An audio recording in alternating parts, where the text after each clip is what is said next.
ជំរាបសួរពុកម៉ែបងប្អូនក៏ដូចជាប្រិយមិត្តធុកនិងសួស្តីបងប្អូនសិស្សពេទ្យទាំងអស់គ្នាបាទថ្ងៃនេះខ្ញុំបាទវិខកសុន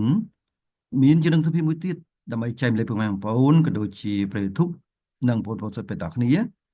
បាទអញ្ចឹងចំណេះដឹងសុខភាពក្នុងថ្ងៃនេះយើងលើកឡើងអំពីខ្យល់នៅក្នុងពោះច្រើនបាទអញ្ចឹងតើតើនឹងខ្យល់ក្នុងពោះច្រើនដែរបាទថ្ងៃនេះខ្ញុំមានប្រធានបទថ្មីមួយទៀតហើយដើម្បីចែកម្លែកគឺយើងនិយាយអំពីមូលហេតុខ្យល់នៅក្នុងពោះច្រើន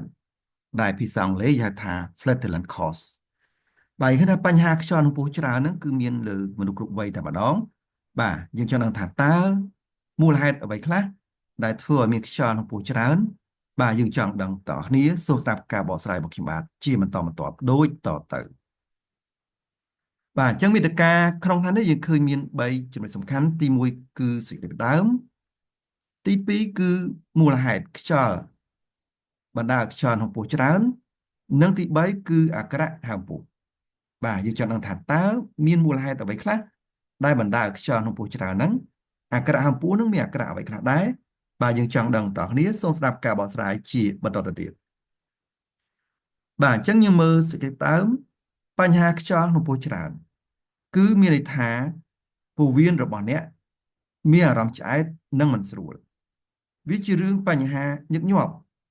ហើយមានអ្វីដែលអ្នកអាចធ្វើបានដើម្បីសម្រួលវាប៉ុន្តែ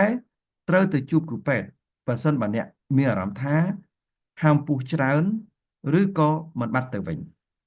ចាំមិនថាបើមានហាមពុះច្រើនឬក៏មិនបាត់ទៅវិញយើងអាចមានបញ្ហាសុខភាពណាមួយនោះហើយយើងមើលជាបន្តទៅទៀតតើតើនឹងមូលហេតុបណ្ដាលឲ្យខ្យល់ក្នុងពោះច្រើនបាទយើងចង់ដឹងថាតើមូលហេតុអ្វីខ្លះដែលបណ្ដាលឲ្យខ្យល់ក្នុងពោះច្រើនបាទយើងចង់ដឹងតើគ្នាសូមស្ដាប់ការបកស្រាយជាបន្តទៅទៀតបាទអញ្ចឹងយើងមើលមូលហេតុបណ្ដាលឲ្យខ្យល់ក្នុងពោះច្រើនទី1គឺយើងបរិភោគនៅអាហារនិងភេសជ្ជៈបាទដូចជាបន្លែនិងភេសជ្ជៈដែលមានជាតិជូរបាទអញ្ចឹងបើយើងញ៉ាំអាហារឬក៏ភេសជ្ជៈមានជាតិជូរឬក៏មានជាតិហ្គាសបាទដូចជាប៉េងប៉ោះបាទឬក៏ដូចជាតកតននឹងប្រទេសផ្លោកបាទឬក៏អាហារមានជាតិជូរផ្សេងទៀតអាចញ៉ាំទៅនឹងមានខ្យល់ក្នុងពោះច្រើន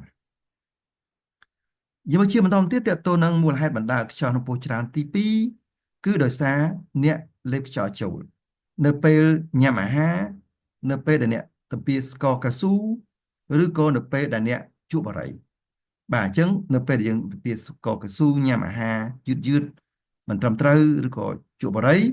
វាអាចធ្វើឲ្យខ្យល់កើនឡើងក្នុងពោះច្រើនផងដែរ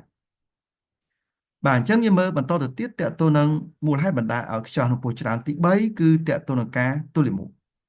បាទអញ្ចឹងការទល់លាមកបាទវាអាចធ្វើឲ្យខ្យល់កាន់តែកើននៅក្នុងពោះយើងហ្នឹង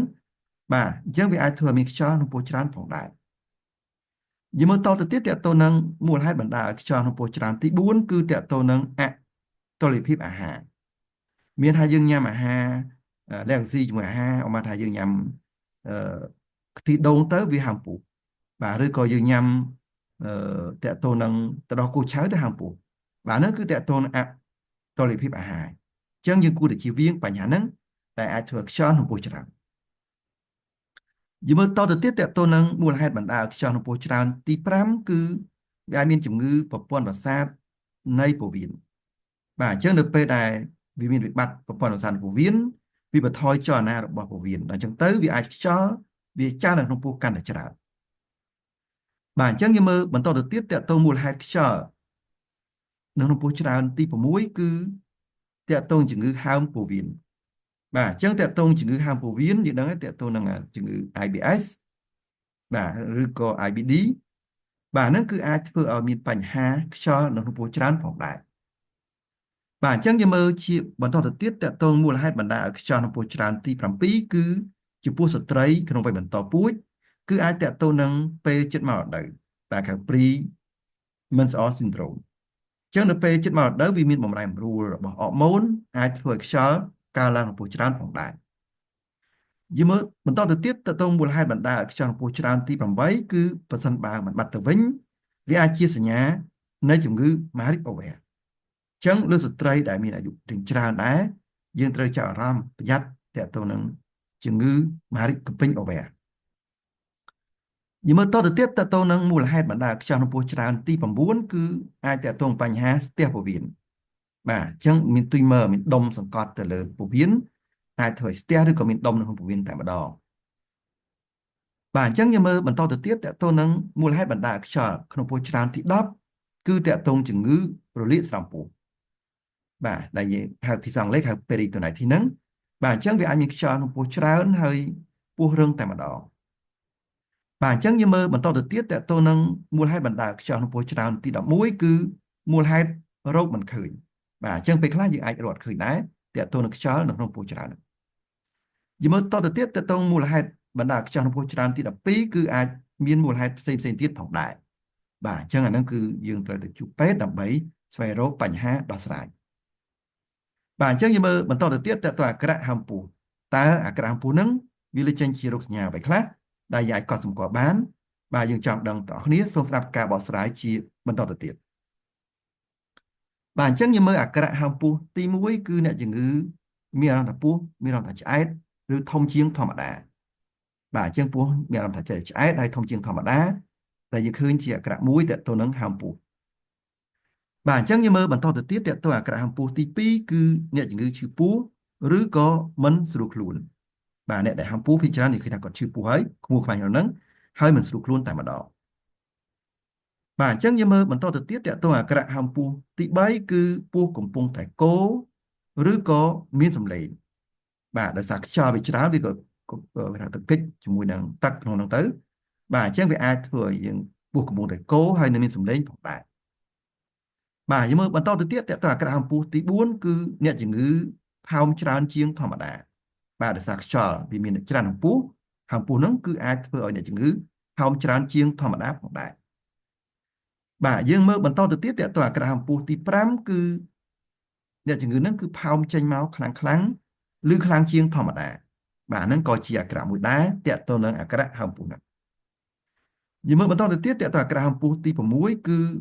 អ្នកផើមចេញមកមានក្លិនមិនល្អខ្លាំងជាងធម្មតាបាទហ្នឹងក៏ជាអាការៈមួយដែរដែលយើងសង្កេតឃើញតើទៅនឹងអាការៈហម្ពុះហ្នឹងបាទអញ្ចឹងយើងមើលបន្តទៅទៀតតើអាការៈហម្ពុះទី7គឺយើងឃើញមានរំញ័រខ្លាំងជាងធម្មតានៅផ្នែកខាងក្រោមពោះអញ្ចឹងដោយសារខ្យល់វានៅក្នុងពោះវៀនច្រើននៅផ្នែកខាងក្រោមពោះហ្នឹងគឺឃើញរំញ័រខ្លាំងតែម្ដងយើងឃើញបាទគឺរំញ័រខ្លាំងជាងធម្មតាដោយសារមានខ្យល់នៅក្នុងតែម្ដងប្រសិនបើពុកម៉ែបងប្អូនក៏ដូចជាប្រិយមិត្តទាំងអស់ចង់តាមដានព័ត៌មានសុខភាពថ្មីដែលកន្លែងច្រើនទៀតអាចចូលរួមជាមួយនឹងក្រុម Telegram យើងខ្ញុំគឺព័ត៌មានសុខភាពបាទអាចធ្វើការ scan QR code ទៅដើម្បីចូលទៅក្នុងក្រុមយើងខ្ញុំដើម្បីតាមដានព័ត៌មានសុខភាពថ្មីដែលកន្លែងច្រើនទៀតផងដែរប្រសិនបើពុកម៉ែបងប្អូនក៏ដូចជាប្រិយមិត្តទាំងអស់មានបញ្ហាសុខភាពផ្សេងជាពិសេសគឺតកតងជំងឺផ្ដាប់ទឹកមាត់បាទជំងឺផ្ដាប់បន្តពូជឬក៏ជំងឺផ្ដាប់រំលាយអាហារជាពិសេសគឺតកតងបញ្ហាហម្ពុះឬក៏ខ្យល់ហម្ពុះច្រើនតែម្ដងអាចប្រឹក្សានៅកន្លែងតាមលេខ Telegram 3ខ្សែគឺ092 59 3350 088 3132 225ហើយនឹង016 58 57 64ផងដែរបើសិនបើពុកម៉ែបងប្អូនក៏ដូចជាប្រិយមិត្តទាំងអស់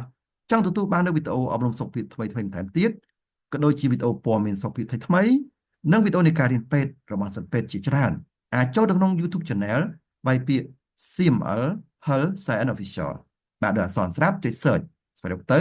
ពេលនេះឃើញ logo របស់យើងខ្ញុំហើយចូលរូប Channel ចុចពី Subscribe និងរូបកណ្ដឹងបាទចុចពី Subscribe និងរូបកណ្ដឹងគឺសម្រាប់អ្នកថ្មីដែលមិនទាន់បាន Subscribe ចឹងនៅពេលដែលយើងផុសវីដេអូលើកក្រោយនឹងឃើញក្នុង YouTube ជាបន្តបាទជ្រុះ Subscribe អ្នកមួយដើម្បីលើកទឹកចិត្តក្នុងការធ្វើវីដេអូជាបន្តទៀតបាទសូមអរគុណ